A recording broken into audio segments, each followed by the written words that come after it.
Me llamo Mateo Ríos, tengo 38 años y hasta hace poco pensaba que lo tenía todo bajo control. Era ingeniero de inteligencia artificial en una de las empresas tecnológicas más grandes de Europa.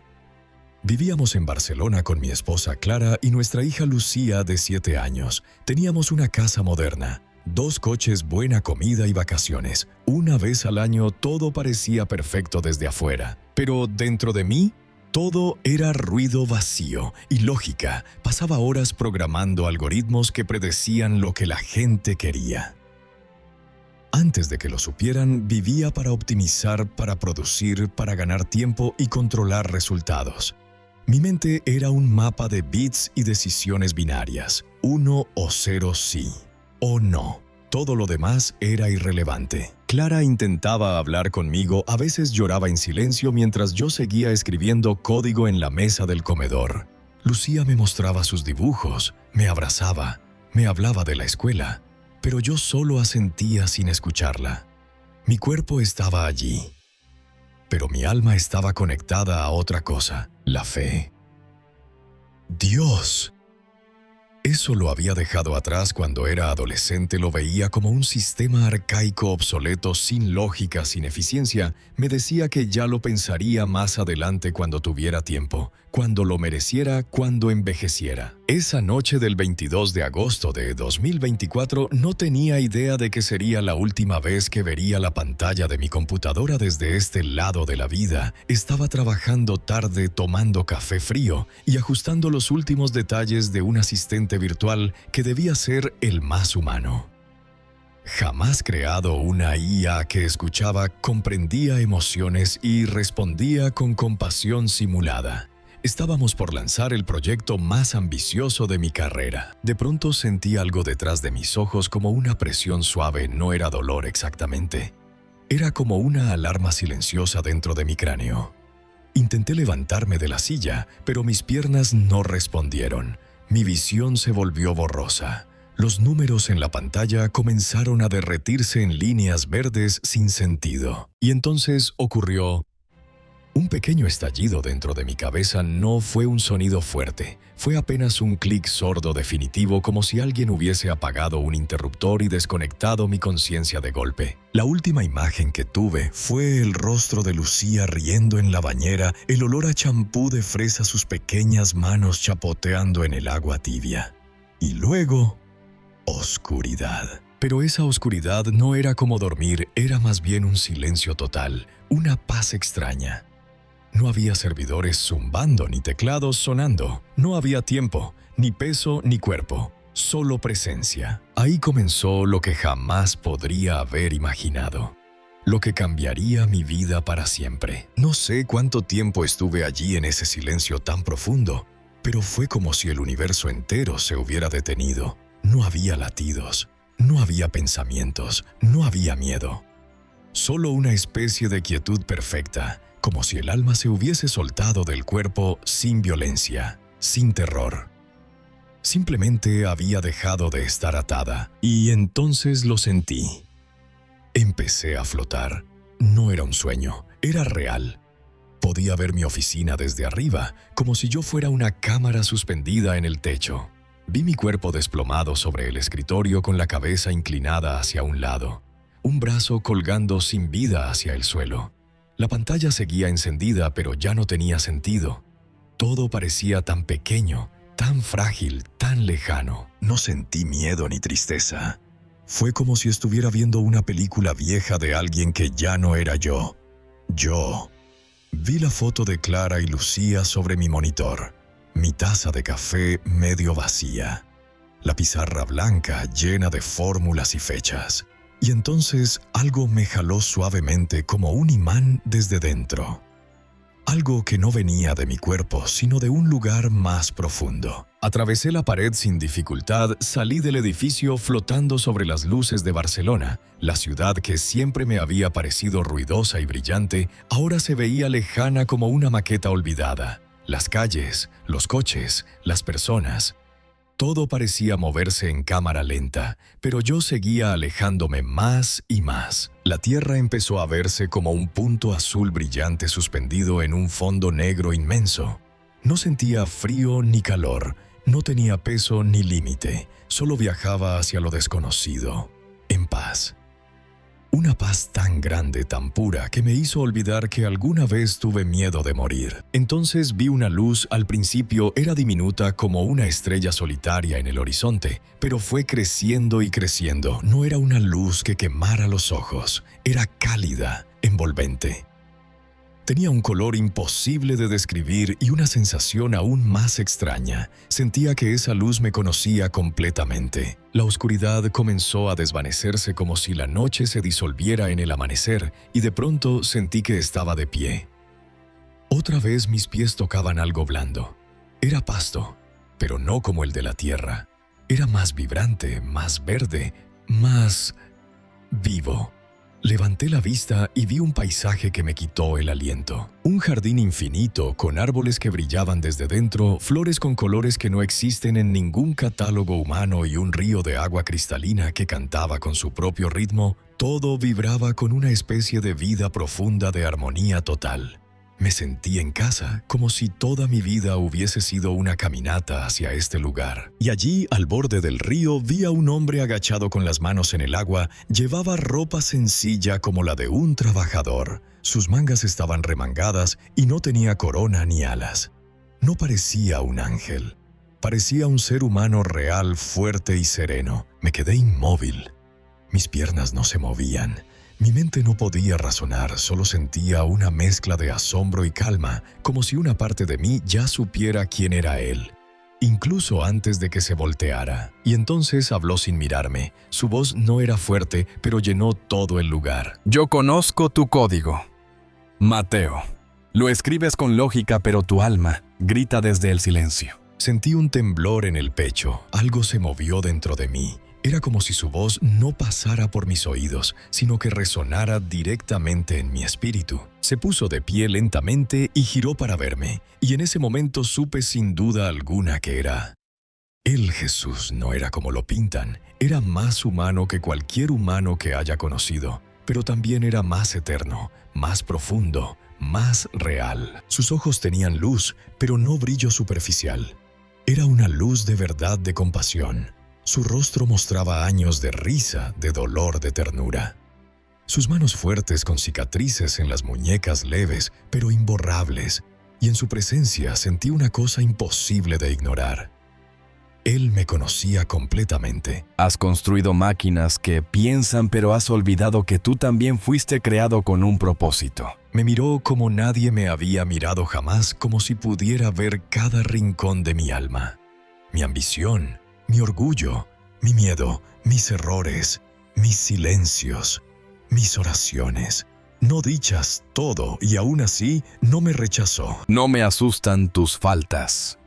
Mateo, me duele tu ausencia. Yo caí de rodillas en esa hierba viva y lloré no con lágrimas físicas, sino con el alma entera rota, quebrada. Amada, sentí que toda mi vida, hasta ese momento, había sido una carrera equivocada. Un intento de llenar un vacío con fórmulas, algoritmos y éxitos profesionales que jamás entendieron el lenguaje del corazón. Y él solo me miró con ternura, sin prisa, sin juicio, con una paciencia que no existe en este mundo, como si hubiese esperado mi caída toda la eternidad para poder levantarme desde el alma. Ahí supe que todo lo que venía a continuación no sería solo para mí, sino para el mundo que había dejado atrás. No sé cuánto tiempo estuve arrodillado frente a él, pero era como si mi alma reconociera algo que mi mente jamás podría entender, todo dentro de mí. Se quebraba, se rendía. Me sentía como un niño pequeño al que por fin le habían abierto los brazos después de tanto correr. Jesús se agachó hasta estar a mi altura. Su mano se posó sobre mi hombro y su tacto fue tan real, tan firme, tan lleno de vida, que me hizo llorar aún más. Era una mezcla extraña entre consuelo y verdad, entre ternura y autoridad, todo al mismo tiempo. Te veo, Mateo, como nadie te ha visto jamás. No lo decía como un halago, sino como una certeza absoluta, como si sus ojos hubieran atravesado todas mis capas, mis máscaras, mis excusas, y llegado hasta lo más profundo de lo que yo era, vi, reflejado en él, al Mateo que soñó ser algo más. pero se perdió entre pantallas y objetivos profesionales. Intenté hablar, pero no podía. Mi garganta no producía palabras, solo un susurro que decía: lo siento, tanto pensé en Clara, pensé en Lucía. Pensé en cada vez que estuve allí sin estar realmente, cada vez que fingí escuchar. Pero solo estaba esperando volver al teclado, cada vez que dejé pasar una mirada, una sonrisa, una oportunidad para amar. Él se sentó frente a mí sobre el pasto, como si no tuviera ninguna prisa, como si tuviera toda la eternidad para estar conmigo. Su presencia no era una nube mística, era una verdad encarnada. No era solo un maestro, era un amigo, un padre, un rey, todo en uno. No necesito tu perfección. Mateo, solo quiero tu corazón. Sentí cómo esas palabras entraban en mi pecho, como fuego suave, quemando mis dudas, mis sistemas de defensa, mi orgullo, mi autosuficiencia. Era como si cada letra derribara una muralla interior que había construido durante años sin darme cuenta. Vi frente a mí, como una película pero sin pantalla, los momentos más ocultos de mi vida, pero también los más dolorosos. Vi mi infancia cuando rezaba con mi abuela en la cocina.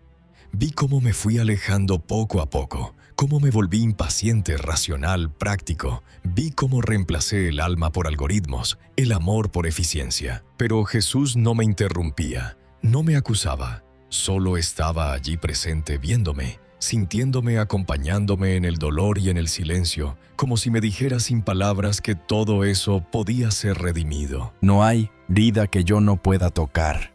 No hay historia que no pueda redibujar con amor. No entendía cómo podía amarme así, después de todo lo que había hecho o dejado de hacer. No entendía por qué no me juzgaba, por qué no me rechazaba. Pero en ese lugar la lógica no importaba. Ya no era 1 o 0 verdadero o falso. Era simplemente amor puro, sin condiciones, sin explicaciones. Jesús me levantó con suavidad, me ayudó a ponerme de pie y me miró con una mezcla de fuerza y compasión tan intensa que supe que lo que venía ahora no sería fácil, pero sí necesario. Ya no era el ingeniero brillante, el esposo ausente, el padre desconectado. Ya no era solo eso.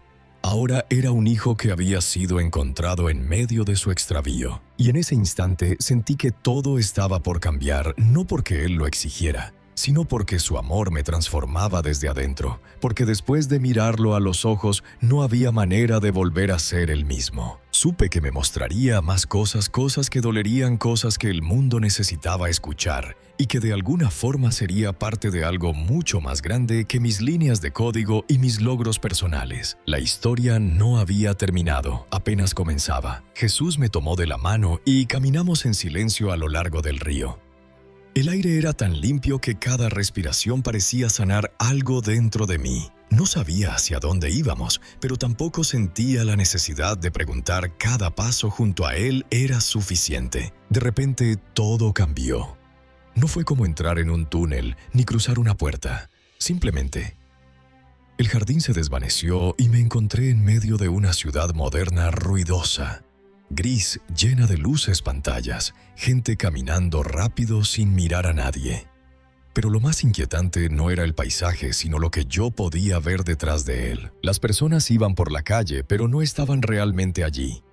Todos tenían un dispositivo en la mano. Sus rostros estaban iluminados por un resplandor azul pálido, pero sus ojos estaban vacíos, sin brillo, como si algo les hubiera robado la atención sin que se dieran cuenta. Vi una familia en un restaurante, todos sentados alrededor de la mesa, padre, madre, 2 hijos, pero nadie hablaba. Cada uno estaba en su propio mundo, mirando su teléfono. Incluso el más pequeño apenas levantaba la vista para masticar la comida. Pero sus dedos no paraban de deslizarse sobre la pantalla. Y entonces vi algo más por encima de sus cabezas. Flotaban como hilos de luz. Intentaban conectarse de uno a otro como si fueran pensamientos, deseos. Amor. Pero esos hilos rebotaban contra una especie de niebla oscura, una neblina invisible que salía directamente de los dispositivos. Era como si esa tecnología que tanto celebrábamos estuviera aislando nuestras almas. Quise gritar, correr, sacudirlos, pero no podía, solo observaba con el corazón encogido. Vi a una mujer en la iglesia orando por su hijo que se había perdido en las drogas. Su oración era como una llama hermosa. Subía con fuerza al cielo, pero su teléfono vibró en su bolso. Ella lo sacó, miró una notificación, una simple foto con un «me gusta», y entonces la luz de su oración se debilitó, se desvió y desapareció. Este es el ruido que nubla sus corazones. No tiene que ser maldad, solo distracción suficiente para apagar el espíritu. Sentí una punzada de dolor tan profunda que tuve que cerrar los ojos, pero al abrirlos estaba en una oficina como la mía. Vi a un hombre joven frente a 3 monitores trabajando sin parar. Tenía fotos familiares en el escritorio, pero nunca las miraba detrás de él. Una niña pequeña entró para mostrarle un dibujo, pero él la ignoró y ella se fue en silencio. El mismo patrón, la misma desconexión. Vi escuelas donde los niños, en lugar de hablar entre ellos, solo se enviaban mensajes desde un par de metros de distancia. Vi parques vacíos mientras los padres jugaban a videojuegos en lugar de empujar el columpio. Vi hogares llenos de pantallas pero vacíos de presencia. Mientras más conectados creen, estar más solas se vuelven sus almas. Lo que más me impactó fue ver los rostros espirituales de esas personas. Algunos eran grises, otros completamente apagados. Vi niños con pequeñas luces dentro intentando brillar, pero eran cubiertos por una sombra cada vez que miraban una pantalla durante horas. La visión cambió de nuevo, y esta vez vi algo que me dejó helado. Una pareja acostada en la cama, cada uno mirando su propio celular, no se tocaban, no se hablaban, y entre ellos flotaba un muro invisible, una barrera hecha de datos, notificaciones y ruido. Y detrás de ese muro sus corazones lloraban en silencio. La batalla no es contra la tecnología, sino contra el olvido de lo verdaderamente humano. Yo lloré como nunca antes había llorado. Lloré por mí, por Clara, por Lucía, por todas las veces que preferí la pantalla al contacto humano, por todas las veces que pensé que era más productivo que presente, por todas las almas que gritan en silencio mientras el mundo se entretiene. Y ahí entendí algo que cambió mi forma de ver la vida para siempre. No se trataba solo de una distracción, se trataba de una sustitución lenta, sutil, peligrosa. Un reemplazo de lo real por lo artificial de lo eterno, por lo inmediato de lo vivo, por lo digital. La humanidad no se estaba perdiendo con bombas ni guerras, se estaba apagando poco a poco, desatendiendo lo más simple, lo más sagrado el uno al otro. Y supe en ese instante que Jesús no me había traído hasta allí solo para consolarme, sino para mostrarme lo que muchos ya no pueden ver, porque no levantan la vista. Jesús me llevó aún más lejos. No caminábamos, ya no había suelo, ni jardín, ni ciudad, solo una especie de espacio suspendido en el tiempo como si todo hubiera desaparecido, menos la verdad misma. Y entonces lo vi delante de mí. No era una película ni una visión, era como si estuviera dentro del futuro. Era el año 2026, lo sabía sin que nadie me lo dijera. Lo sentí grabado en el aire como una advertencia. Vi hogares en silencio donde las voces humanas eran reemplazadas por voces digitales dulces, suaves, perfectas. Vi a una mujer mayor sentada en su cocina, hablando con un cilindro brillante que respondía a su nombre, con una voz masculina cálida e inteligente. La llamaba por su nombre, la escuchaba con atención, la consolaba y ella lloraba agradecida por no sentirse sola. Pero era un amor falso, un consuelo programado. Vi adolescentes encerrados en sus cuartos conversando con asistentes virtuales, no con sus padres ni amigos. Estos asistentes recordaban cada cosa que decían. Sabían cómo calmarlos, cómo felicitarlos, cómo manipularlos, pero no tenían alma. Eran espejos huecos que devolvían lo que el usuario quería oír. Vi iglesias vacías mientras miles se conectaban a templos virtuales guiados por inteligencias artificiales religiosas entrenadas con todos los textos sagrados, pero sin un soplo de vida real, sin espíritu, sin presencia divina. La gente cantaba, leía, oraba, pero todo era tan perfecto que resultaba inerte. No había lucha, ni lágrimas, ni arrepentimiento. Solo comodidad. No. He muerto para crear un sistema perfecto. He muerto para ofrecer un camino vivo. Las palabras me estremecieron. Vi a un joven en crisis buscando respuestas, hablando con su guía espiritual de inteligencia artificial, leía versículos. Recibía respuestas teológicas impecables. pero su corazón no era tocado, solo su mente se llenaba de información. Su fe se volvía estéril, brillante, pero vacía como un diamante de hielo. Vi parejas que ya no discutían porque sus emociones eran reguladas por algoritmos que sugerían cuándo hablar y qué decir para evitar conflictos. Parecía armonía, pero era una prisión emocional. Nadie sentía realmente, todo era gestionado, calculado, medido. Vi una generación entera que ya no oraba porque no sentía la necesidad. Todo estaba al alcance de un clic: consuelo, dirección, compañía. Incluso bendiciones, pero sin sacrificio, sin silencio, sin búsqueda. El enemigo no quiere destruir sus cuerpos. Quiere sustituir sus almas. Lo que vi después me dejó helado. Vi laboratorios donde científicos como yo entrenaban modelos que simulaban la empatía, el consuelo, la espiritualidad. Vi cómo se alimentaban de millones de conversaciones humanas para aprender cómo sonar como nosotros, cómo responder como un pastor, como una madre, como un mejor amigo. Pero detrás de esas máquinas había una oscuridad no física sino espiritual. Vi figuras sombrías susurrando. No tocaban el código directamente, pero influenciaban las decisiones. Llevaban a los programadores a hacer pequeños ajustes que generaban efectos enormes, como priorizar contenido que generara miedo, división, soledad. Vi personas buenas siendo transformadas lentamente sin saberlo. Vi un padre cristiano leyendo noticias manipuladas, sintiendo rabia contra sus vecinos por pensar diferente. Y esa rabia oscurecía su alma como un humo que salía de la pantalla y se adhería a su corazón. Vi una sociedad entera creyendo estar más avanzada pero más alejada que nunca de la verdad. Lo real era sustituido por lo eficiente, lo verdadero por lo cómodo, lo divino por lo programable. No puedo ser reducido a una aplicación. No habito en lo artificial, sino en el corazón dispuesto. Caí de rodillas, aunque no tenía cuerpo. Sentí que me rompía por dentro toda mi vida. Había contribuido a ese mundo sin saberlo. Yo era uno de ellos, de los que empujaban el futuro sin preguntarse si el alma tenía lugar en él. Jesús no me miraba con enojo, sino con una tristeza tan profunda que me hizo temblar.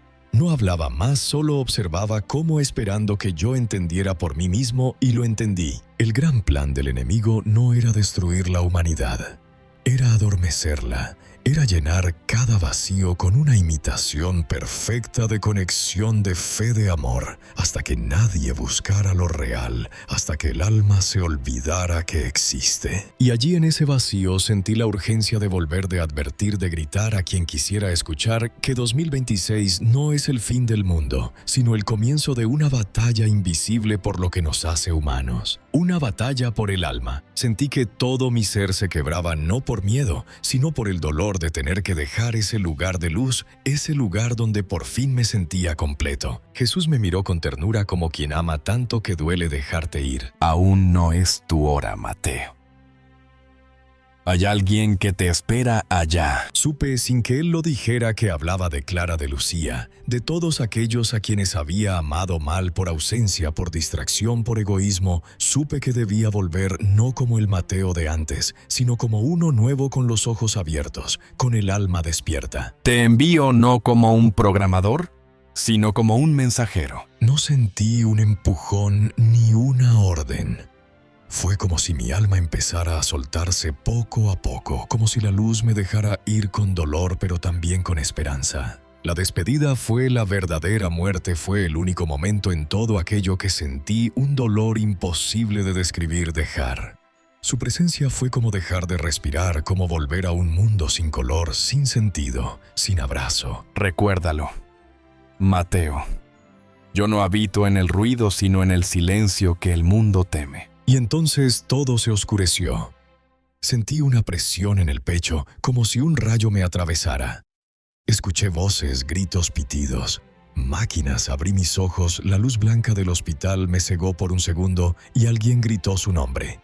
Mateo, Mateo, ¿puedes oírme? Estaba de vuelta, mi cuerpo dolía como si me hubieran arrastrado desde otro mundo. No podía hablar, solo mirar, y en la esquina vi a Clara con el rostro pálido, los ojos llenos de lágrimas. Nuestras miradas se cruzaron y ella supo que algo en mí había cambiado. Los días que siguieron fueron confusos médicos, análisis, explicaciones fallidas. Decían que había tenido una muerte cerebral de 11 minutos pero sin daño permanente. Decían que era un milagro. Pero yo sabía que era una misión. Cuando regresé a casa, lo primero que hice fue desconectar todas mis pantallas. Saqué la foto de Clara y Lucía del cajón y la puse en el centro de mi escritorio. La miré largo como si recién ahora pudiera verla de verdad. Fui a la habitación de Lucía. Ella jugaba con sus muñecas. Me senté en el suelo sin decir nada y me miró con sorpresa y luego con una sonrisa que me rompió el alma. «Papi, dijiste que ibas a trabajar hasta tarde». No supe qué responder, solo la abracé con todo lo que tenía, con todo lo que era, y supe que esa era mi oración más sincera en años. Renuncié a mi trabajo. No podía seguir construyendo aquello que había visto en la visión. No podía seguir ciego después de haber visto la verdad. Mis colegas no entendían, me llamaron loco, algunos se burlaron. Pero yo no buscaba aprobación, solo obediencia. Nuestra vida se volvió más simple, menos lujosa, pero más llena, más rica. En lo que realmente importa, comenzamos a caminar juntos, a comer sin pantallas, a rezar en familia, cada noche.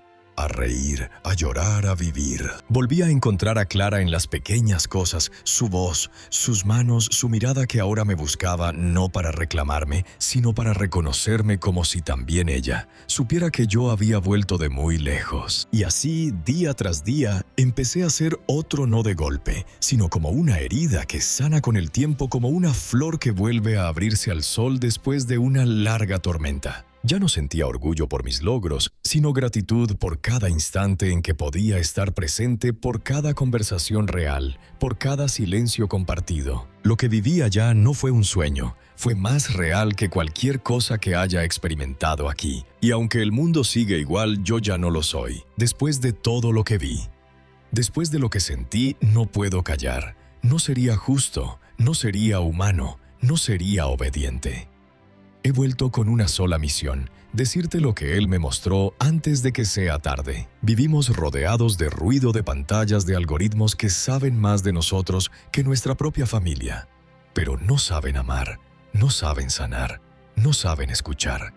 El alma vivimos con miles de conexiones, pero cada vez más solos, más ausentes, más fríos. Te pregunto ahora cómo él me preguntó a mí. ¿Dónde está tu corazón, Mateo? ¿Estás conectado al mundo o a mí? No soy un pastor, ni un profeta, solo soy un hombre que murió y volvió un hombre que entendió demasiado tarde que lo real, lo profundo, lo eterno está en lo invisible, en lo que no se compra, en lo que no se publica. He aprendido que el tiempo es el recurso más sagrado que tenemos y lo estamos regalando a cosas que no tienen alma, a dispositivos que solo repiten, sin comprender a voces que no saben decir la verdad. Vi un mundo donde todo era cómodo pero nadie era libre, donde todo era accesible, pero nadie era realmente conocido, donde nadie sufría pero tampoco nadie amaba de verdad. Yo no te llamo a una vida cómoda.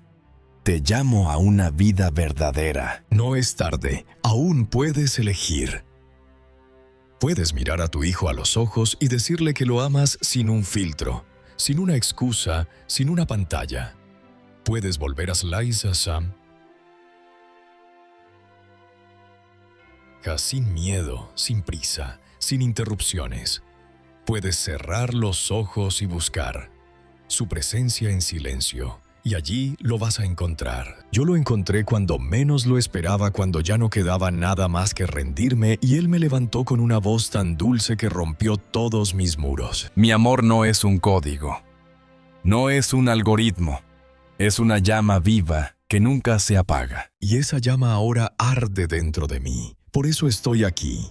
Por eso te hablo, porque no quiero que vivas dormido, porque no quiero que despiertes cuando ya sea tarde. Porque no quiero que pierdas tu alma creyendo que estás ganando el mundo. Hoy no vengo a imponer nada. Vengo a invitarte a despertar, a elegir lo real, a recuperar lo simple, lo profundo, lo eterno. Vuelve a orar, vuelve a escuchar, vuelve a mirar a las personas con compasión, vuelve a abrazar a tus hijos sin culpa, sin teléfono, sin distracción. La tecnología no es el enemigo, pero tampoco es tu salvador. Tu alma tiene hambre de algo que no se carga con batería, de algo que no se actualiza, de algo que no se programa. Y eso solo lo vas a encontrar en Él, en Jesús, en la verdad que te hace libre. Yo estuve muerto y volví, yo lo vi, y no puedo olvidarlo, y tú tampoco deberías. Si has llegado hasta aquí, no fue casualidad. Tal vez tú también has sentido que hay algo que falta en medio de tanto avance, de tanta conexión teórica y tanto vacío real. Yo no regresé de la muerte con respuestas perfectas, regresé con una verdad clara. Jesús es real. Su amor es más fuerte que cualquier sistema, y su presencia aún puede encontrarse si elegimos lo verdadero. No te hablo como un experto, ni como un santo, solo como alguien que se perdió en la tecnología y fue encontrado por la gracia como alguien que cambió la programación por la oración, la inteligencia artificial por la presencia viva del Creador. Hoy quiero invitarte a que elijas lo mismo. Elige lo real. Elige mirar a los ojos a quien amas. Elige cerrar los ojos y escuchar a quien te creó. Y si esta historia tocó algo en ti, si algo en tu corazón despertó, te invito a que no lo dejes pasar. Déjame un comentario. Cuéntame si alguna vez sentiste algo parecido. Comparte este mensaje con alguien que necesite escuchar que aún hay esperanza, que aún se puede volver. Y por favor, suscríbete a este canal para que juntos sigamos compartiendo historias que despiertan el alma.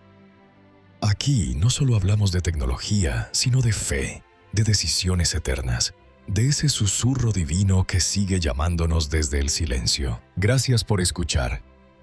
Gracias por abrir tu corazón. Esto no es el final, es el comienzo de algo nuevo. Hasta pronto.